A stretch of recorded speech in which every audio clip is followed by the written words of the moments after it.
السلام علیکم ورحمۃ اللہ وبرکاتہ۔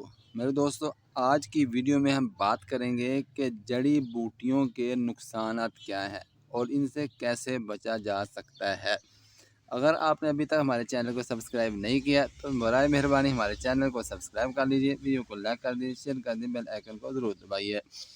میرے دوستو، جیسا کہ آپ کو پتہ ہے کہ کچن گارڈننگ ایک بہت ہی اچھا کام ہے، لیکن ہم کاشت کرتے ہیں، سبزیاں لگاتے ہیں، پھلدار پھولدار پودے لگاتے ہیں، لیکن ان میں جڑی بوٹیاں ہو جاتی ہیں۔ تو آج کی ویڈیو میں بات کریں گے کہ جڑی بوٹیوں کے نقصان کیا ہے اور ان سے بچنے کے 2-3 آسان بالکل طریقے میں آپ کو بتاؤں گا، وہ بھی مفت والے، آپ کا کوئی خرچہ بھی نہیں ہوگا۔ 2 ایسے طریقے اور ایک میں آپ کو تھوڑی سی محنت کرنی پڑ سکتی ہے۔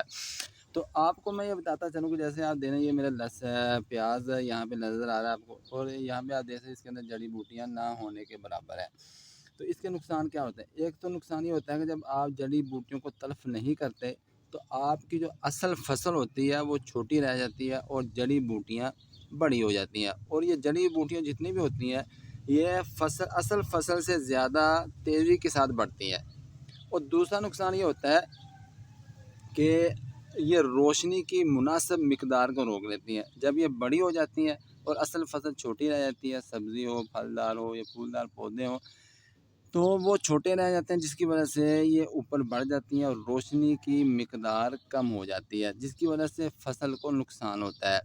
اور تیسرا نقصان یہ ہوتا ہے کہ جتنی خوراک اصل فصل کو ملتی ہے، کھاد آپ ڈالتے ہیں اس کے اندر یا پانی آپ اس کو دیتے ہیں، یا جو مٹی کی زرخیزی کے جو نامیاتی مادے ہوتے ہیں، وہ ساری خوراک آپ ادھر کھینچ لیتی ہے، جس کی وجہ سے آپ کی پیداوار متاثر ہوتی ہے اور آپ کی پیداوار کم ہو جاتی ہے، اس کی شاندار فصل آپ کو حاصل نہیں ہوتی، اس کا سائز بھی چھوٹا رہ جاتا ہے اور فصل بھی نہ ہونے کے برابر ہوتی ہے۔ تو یہ ہے اس کے کچھ نقصانات۔ اور ایک نقصان سب سے بڑا یہ بھی ہوتا ہے کہ یہ آپ کی آئندہ آنے والی فصلوں کے بھی نقصان دہ ہوتا ہے۔ بعض بوٹیاں ایسی ہوتی ہیں جن کے جب بیج پک جاتے ہیں تو وہ زمین کے اندر گر جاتے ہیں، وہ آپ ختم کرتے ہیں لیکن پیچھے سے پھر ہو جاتے ہیں، بیج اس کے ساتھ بڑھتے رہتے ہیں، تو یہ بھی نقصان ہوتا ہے۔ اور پانچواں نقصان یہ ہوتا ہے کہ یہ مٹی کی زرخیزی کو کم کرتے ہیں۔ تو اس لیے آپ نے ان جڑی بوٹیوں کو 2-3 طریقے سے تلف کرنا ہے۔ ایک تو طریقہ مفت والا، فری والا، میں بھی ایسے ہی کرتا ہوں۔ آپ یہ دیکھ سکتے ہیں میرے لہسن کے پیاز کے اندر، اور یہ ادھر ساتھ میں یہ ماشاءاللہ ابھی یہ دیکھیں پھلیاں لگنا شروع ہو چکی ہیں، تو یہ پھلیوں کے اندر بھی آپ دیکھ سکتے ہیں جڑی بوٹیاں بالکل بھی نہیں ہیں۔ تو آپ نے کرنا کیا ہے، جب آپ نے اس کو پانی دینا ہے نا، آپ نے کوئی بھی فصل ہے، پودے ہوں پھلدار یا پھولدار پودے ہوں یا سبزی ہو، کیاری کے اندر ہو یا اپنے گملے کے اندر لگا، جب بھی آپ نے پانی دینا تو آپ نے جو چھوٹی چھوٹی جڑی بوٹیاں ہیں نا، جہاں بھی آپ کو نظر آتی ہیں، مثال کے طور پہ یہ دیکھیں، یہ چھوٹی چھوٹی جڑی بوٹیاں آپ نے ہاتھ کے ساتھ ان کو تلف کر دینا۔ یہ دیکھ لیجیے، کوئی بھی چھوٹی چھوٹی جب بھی نکلے نا، یہ آپ کے آسانی کے ساتھ ہاتھ کے ساتھ آپ اس کو تلف کر سکتے ہیں۔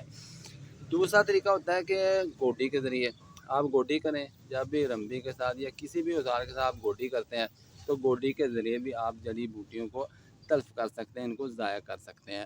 تیسرا طریقہ ہوتا ہے، وہ آپ کے پیسے لگے گا، وہ ہوتا ہے سپرے کے ذریعے سے، یا کوئی بھی چیز جس کے ذریعے آپ تلف کرنا چاہتے ہیں، آپ کے علاقے کے اندر میسر ہے، تو وہ ہوتا ہے سپرے کے ذریعے سے، تو سپرے کے ذریعے بھی کر سکتے ہیں۔